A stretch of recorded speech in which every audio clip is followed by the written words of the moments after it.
Hello, my name is Russell Myers. Welcome to Issues Unite. All right, so before I start, I have got a few people to thank here.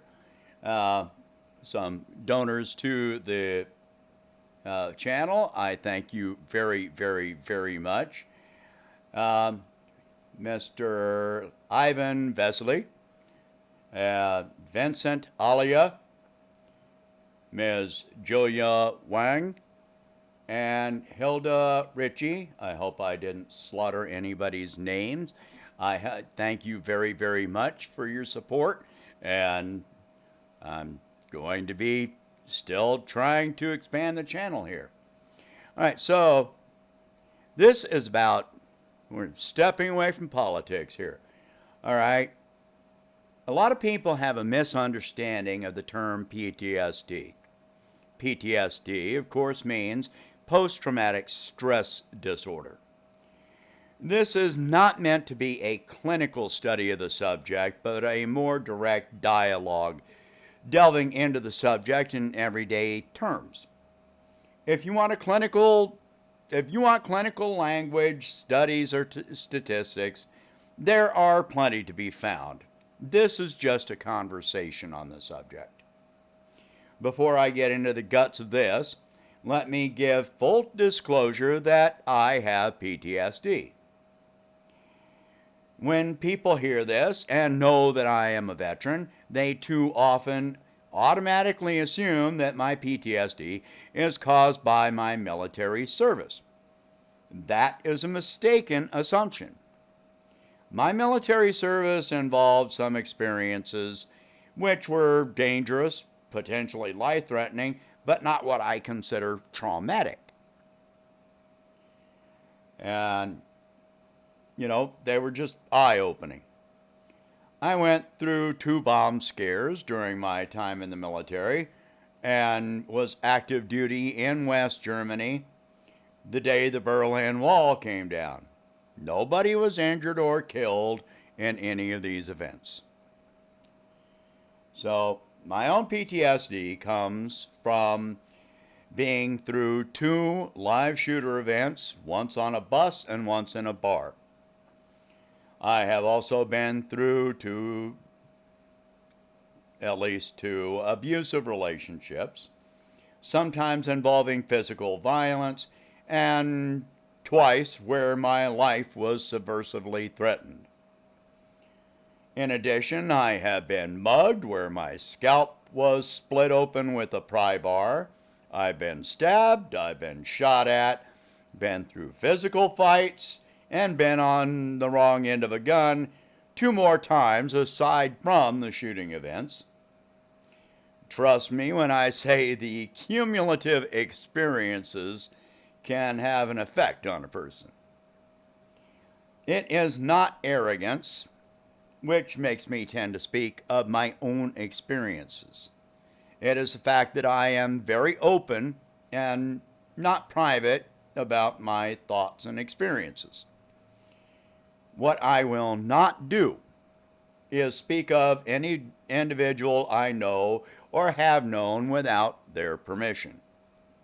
I find that to be an invasion of privacy, which they may not appreciate, even if I offer no identifiable information. My friends, acquaintances, co-workers, and patients know that their confidential information remains confidential with me. And just a moment. Correcting some spelling here. All right. I do very much welcome others to share their experiences, perspectives, and feelings on the subject. PTSD can occur from any form of trauma. It does not have to include warfare. People that have been through abusive relationships, of whom I know many, often have PTSD. People who have been through live shooter events of any kind can have PTSD, and it does not have to be a mass shooting event. Witnesses to severe beatings can develop PTSD just as well.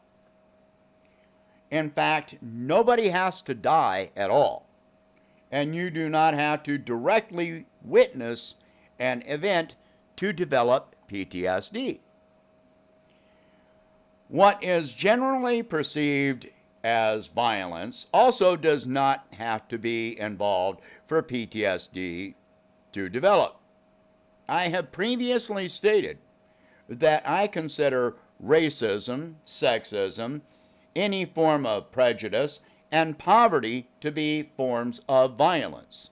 One form of violence which can definitely result in PTSD is hunger or food insecurity. PTSD is any form of emotional trauma which results in a person having a negative emotional correlation and response to certain conditions. Any form of threat to one's physical or emotional well-being can result in PTSD. When most people think of PTSD, they think of the sufferer having responses such as vivid waking nightmares, shaking in a corner, screaming, possibly becoming disoriented and violent themselves. The actual fact of the matter is that while these can absolutely be responses to PTSD, they are not what is most common. More common responses to PTSD are the sufferer experiencing extreme anxiety under certain conditions, often resulting in increased pulse, hyperventilating, etc. When possible, a person with PTSD will avoid any circumstances which may potentially elicit such a response. People that have PTSD from abusive relationships may avoid relationships altogether, or they are extremely cautious when beginning a relationship. In subsequent relationships, what may seem like small actions or words can spark reactions ranging up to an anxiety attack or a violent response which is not intended. Others can shut down and draw into themselves at physical intimidation, harsh words, or raised voices. These are reflexes which develop over time to repeated abuse.